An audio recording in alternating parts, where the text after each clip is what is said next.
and welcome to this Saturday New Year's edition of the Coffee Chat with Michelle. I am so excited about this coffee chat this morning. Guess what? And I got a new mug. Yes, female owned. So we're starting off this new year with a bang. I basically slept the new year in, as I do most New Year's. It's kind of funny. Let me make sure, pull some things up. I slept the new year in, and yeah, that's what I've been doing for the last couple of years. Actually, my birthday is coming up next month. I am a Pisces. Yay! Team Pisces. That's us. So I'm Team Pisces, and the older I get, those nights, yeah. I think I've kind of turned into this older person. I'm up at the crack of dawn, and then I'm sleeping at 9 o'clock. So yeah, it's changed. It definitely has changed. But I want to wish you all a happy New Year from me and my family. I'm looking forward to 2022 for several reasons. I am adding some different things to my business. I just launched another side of my business, which is the live streaming side, to help entrepreneurs with their businesses. A lot of you all who watch this on the teaching side don't really know that I do that as well. So if you're a teacher and you're watching me and you like the live streams and would like to get into live streaming, you can always message me and we can talk about how to get you set up. Also, with my membership, this year I'll be adding another tier. First of all, the first tier is for teachers. The second tier will be for coaches, consultants, and district personnel. I have heard from a lot of teachers who say they don't get support from their districts, really with, hey Nina, Happy New Year, from support from their district. So that'll be another level. I will be working with consultants that actually go into the schools. Because one of the chief complaints that I hear, and it's my complaint as well, is that consultants are out of touch with reality. And they really are. A lot of them come in with these big box, really programs that don't even meet the demographic of our students. Since we have so many students that are behind, I'm going to be offering that service for coaches, consultants, district personnel, all of the people who need that service. So I'm excited about that. But going into the new year with school, I returned back to school on Monday, and we used to have a teacher work day or prep day, whatever you want to call it, after the break, but they have taken that away. So we jump right into the school year, and that's the sad part about it, because a lot of teachers are not they're not ready. And I know in this whole thing with self-care and oh Lord, I pulled up something that shouldn't be up. And with this whole thing with self-care, and teachers are saying, well, I'm not going to do anything. I'm not going to do anything during the break, which is fine. And that's totally your, your choice if you choose not to. But here's the thing. If you fail to plan, you plan to fail. So I don't generally do work over the break, but I have enough sense to know that before I get to school, I need to plan. And here are some things, just kind of some updates, the updates that, are happening with us. Our school year has been flipped upside down, just with me in general. I have, had gone through many changes, and I've really been trying to just roll with it. It has been difficult because I've been teaching a long time, and I'm a creature of habit, and kids do better when they have structure. Nina, I am with you. I don't want to go back either. And I can say that honestly. So that's why I like these coffee chats, because I'm honest. Next year, yeah, I've been through a lot of changes, and I've had to change my classroom. Have done a lot of different things, and I really have had to find some cheerleading for myself, because it has been a rough year. And I'm telling you that if I'm a veteran teacher and I have seen some rough years, but this is by far the worst. And it is. And then on top of that, the state of Texas decided to shift all of our standardized tests to online tests. So I used to generally try to do a mix, like a 50-50, paper-based, 50, percent, digital, and have the kids actually, have a balance. But I've had to abruptly shift from paper-based, that 50%, decrease it to 25%, and then increase my digital things on to 75%. So most of my class is now a digital classroom, and that shift is hard. And I'm gonna be honest with you, and I'm technology savvy, very competent. I can work platforms. If you've seen, I've been collaborating with Explain Everything. But when you have children that are not technology literate, and I'm not talking about working this cell phone, I'm talking about being actual literate in learning with technology, and it's supporting you, that's difficult. So I've had to shift my students, and some of them are like, well, I need paper and pencil. Well, I'm going to teach you how to use paper and pencil, but you're not getting a paper and pencil test. Most of my tests have shifted to Google Forms. I mean, that's just where we are, and it has been a difficult shift. And I know that, the paper and pencil thing, I get it. But it was, in my opinion, was a bad decision to shift us to online learning when the state doesn't even have the infrastructure to support testing. Last year, they put the special ed kids on tests on digital platform. It crashed. The state's platform crashed. Not the school district, the state. So now, in all their infinite wisdom, TEA, they are putting everybody on a poor infrastructure. And my heart goes out to the children, and that's really what keeps me pressing forward.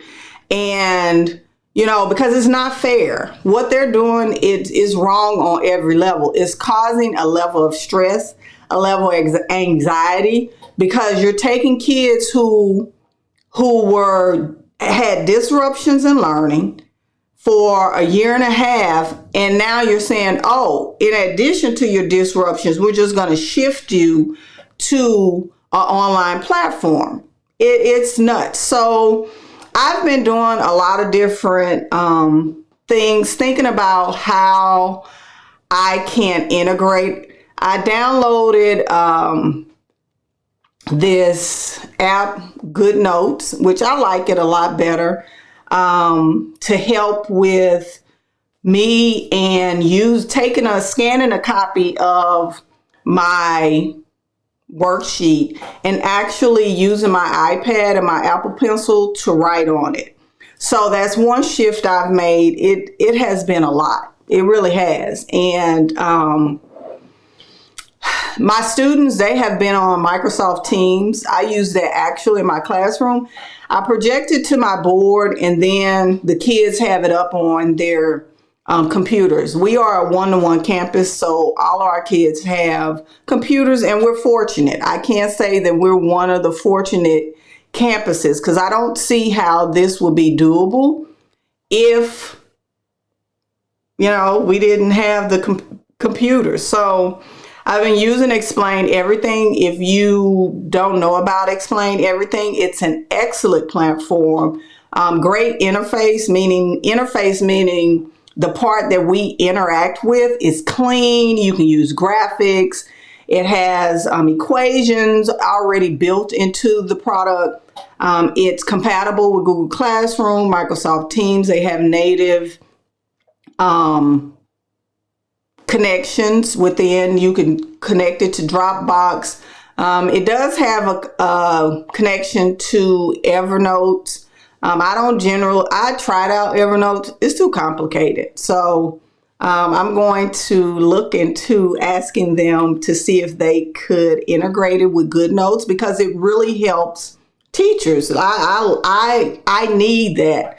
So it's great. I would be able to pull my slides in from Google Slide and write on those to help my students. But I really enjoy using Explain Everything. But those are some of the shifts that are happening with me in school.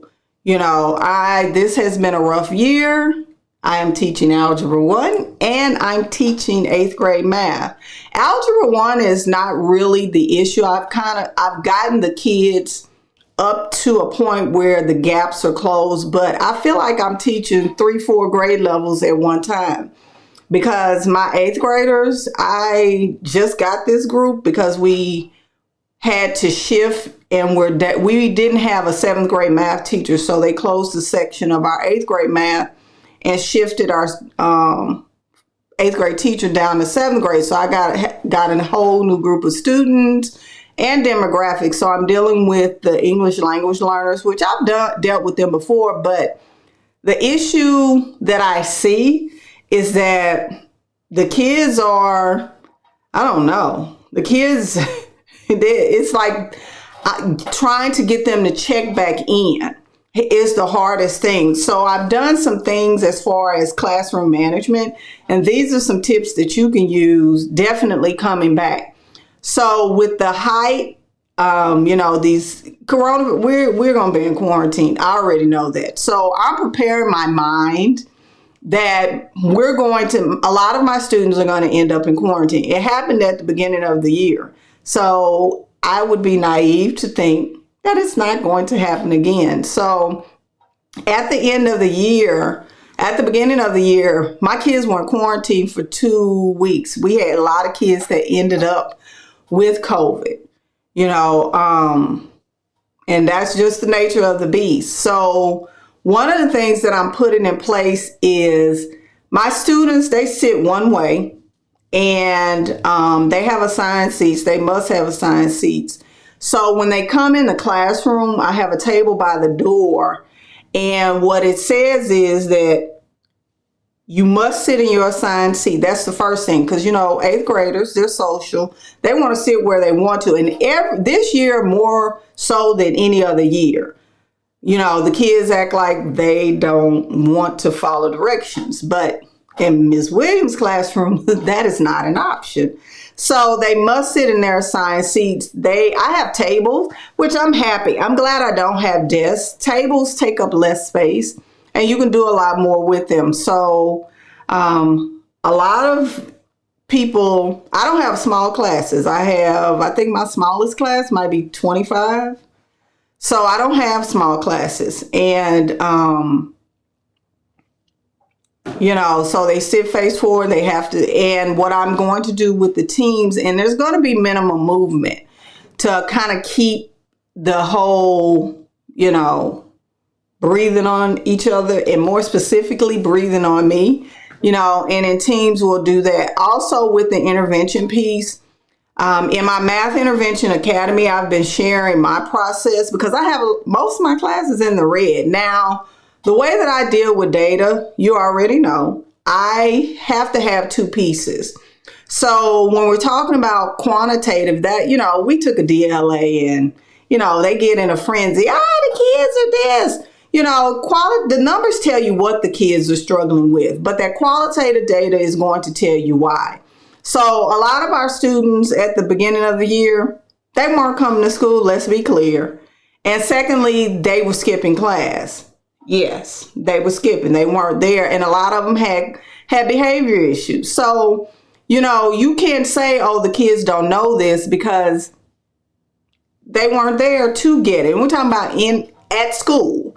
So, when we have these conversations, and a lot of administrators, I'm be honest with you, they're under their own pressure, but you cannot, as an administrator, just say, no, we need to do no. Because if you can't fix that why the kids are struggling, your what will never move. I don't care what you do.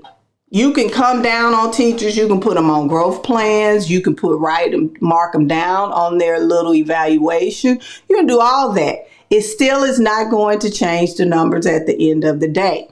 And that is my thing. So when you go into your data digs, I go into my meetings too, and I have the same conversations.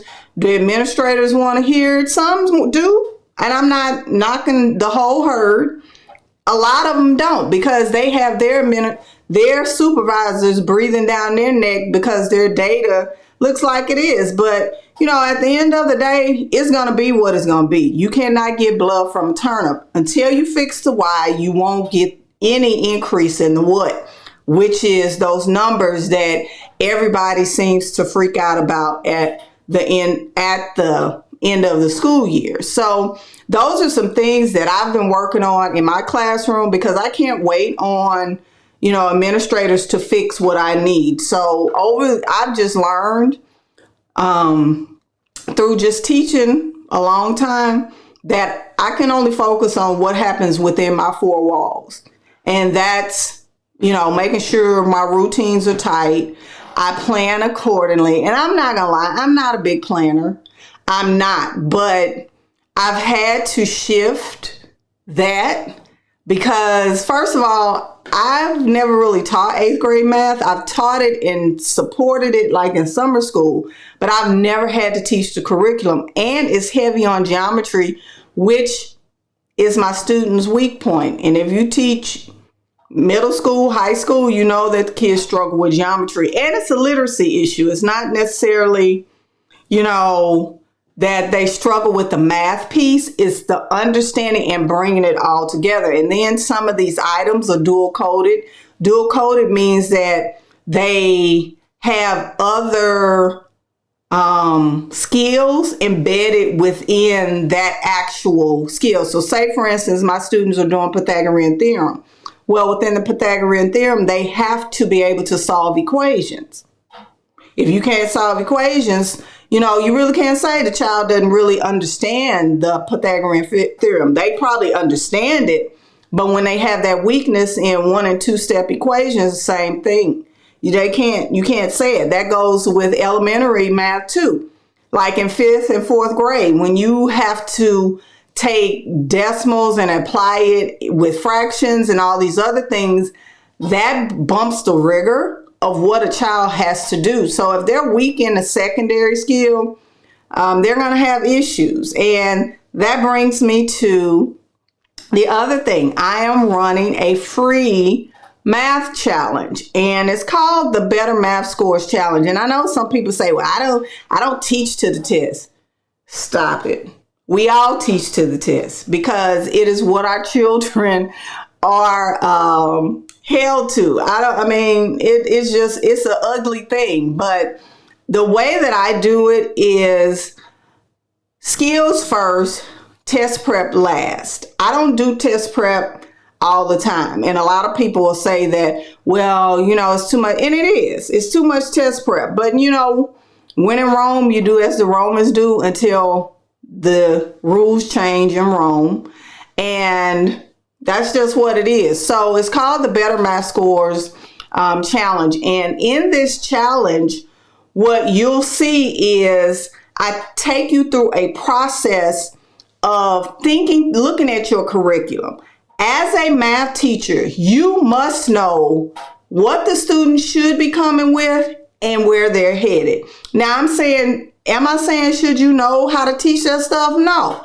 I'm saying be familiar with what the children have to know before and after the grade level you're at. Because no longer can, especially with the pandemic, no longer can you actually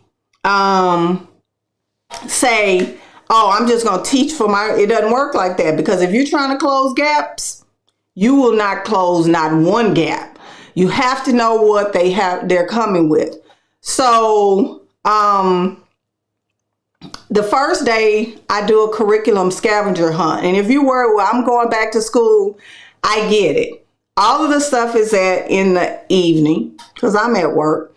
And it's really something that the things that I have to do is something that you should be doing anyway. Like you should know your curriculum. So I take you on a curriculum scavenger hunt and pull out certain things that make you think about, okay, this is what it is for my grade level. For example, during the curriculum scavenger hunt, I ask you to find a skill that is taught to mastery at your grade level. That means that if that skill is taught to mastery, meaning it will not show up in any other grade level. That means you're responsible for teaching those kids that skill. Now, knowing that, it helps with planning because some stuff you can hit and miss. It's like, okay, they'll get it again in the next grade level. But certain things you have to make sure that the kids know. For example, 5th grade, the kids must know in the state of Texas, they need to be proficient with the standard algorithm. I don't care what they are telling you all. I teach and I have taught in schools that were supposed to be that were in corrective action, that were to be closed down by the state. I don't care what your district is telling you. Well, they're supposed to just know, no. If they're going to 6th grade in the state of Texas, your children must be proficient with multiplication and division. They have to. Or they're going to fail in 6th and 7th, 8th, and so on and so forth. It starts the downward trend in secondary. So I'm telling you what I know, what I've experienced. And my kids have done well in secondary after 5th grade. But if you're sending kids to middle school with these cute strategies that you have, division, hangman division, and move the 0 over here, no, it doesn't work for middle school. It doesn't. I have 4 classes. I'm telling you, I teach 8th grade. I have 4 classes. I have over 100 kids on my roster. So if you want your students to succeed, get them proficient in the standard algorithm. And that's one of the things that I talk about in this challenge. I'll be teaching. We'll have daily trainings, all the things. So I put the link in the description if you're on Facebook. If you look above this actual live stream, click that link and it'll take you to the registration page. Everything is free. And I'll be doing that from January 3rd to January 5th. So I'm looking forward to that. It's something that I am passionate about sharing because I really, sometimes I'm like, people don't need to know this, but I think it's important for teachers to focus on not so much the test, but how am I planning? What skills am I focusing on? What strategies do I need to correct this issue? Because if you can't, it's like going to the doctor. The doctor, if they have a diagnosis, they do not have the right treatment, you won't get, won't be any benefit to you as the patient. It's the same thing with children. You have to know what the issue is and find the right strategy to correct that issue so that you can get movement. If your scores or your data is stagnant, that means there's an issue with your intervention. So we'll be talking about that in the Better Math Scores Challenge. So if you're interested in that, definitely sign up for that challenge. So that is all I have for this New Year's edition of my coffee chat. I always like these coffee chats because, I can boot the formalities out, not like my live streams. But I want to wish you all a happy new year, and I hope that everything that you want in this new year, the things that you're hoping for, your goals that you're setting, that they all come true in this new year. But remember, if you fail to plan, you plan to fail. So, you can't say, well, I was doing self-care. That's fine. But no, planning is key. And I'm not saying take the whole day and plan. At least do some YouTube PD, which is on my list this weekend for my lessons, and prepare yourself, because the lack of planning on your part does not constitute an emergency on everybody else's part. And you have to be responsible for the things that you have to do, whether it's in your personal life or your professional life. So again, Happy New Year, and I'll see you all in my on my Teacher Tip Tuesday, or in my Facebook group, or on social media. So talk to you soon. Bye.